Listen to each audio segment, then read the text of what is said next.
Once upon a time, in the days of long ago, in a beautiful green little town, there lived a wise man named Nasreddin Hodja.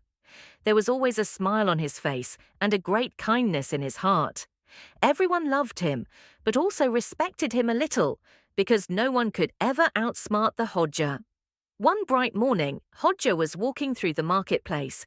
The air was fresh, the birds were chirping, and everyone was busy shopping.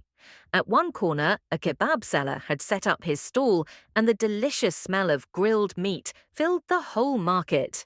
When Hodja smelled that aroma, his heart fluttered with joy.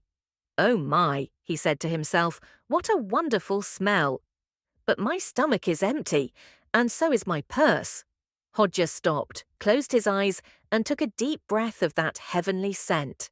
He pulled out a small piece of bread from his pocket and began to eat it slowly, enjoying the smell at the same time. A bite of bread, a breath of kebab aroma. Another bite, another breath. He felt full and peaceful, and a warm smile spread across his face. But just then, the kebab seller noticed him. He stormed over angrily. "Hey, what are you doing, Hodja?" he shouted. "Are you smelling my kebabs for free?" Hodja smiled calmly.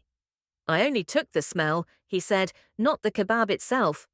But the kebab seller insisted, "No, that's not fair. Even the smell has a price. Pay up." A crowd began to gather around.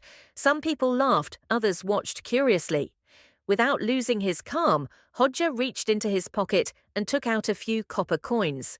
He held them in his hand and shook them gently so they jingled together. Then he looked at the kebab seller and said with a grin, "Here you go. The sound of my coins pays for the smell of your kebab." The crowd burst into laughter.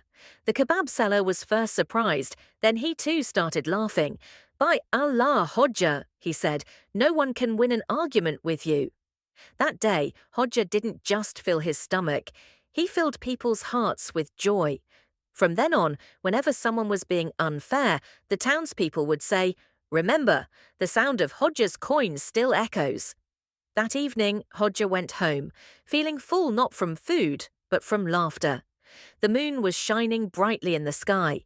He opened his window and took a deep breath. "What a beautiful world this is," he said softly. "A little humor, a little wisdom. Put them together, and the heart finds peace." Then he lay down peacefully in his bed as the night grew quiet and still.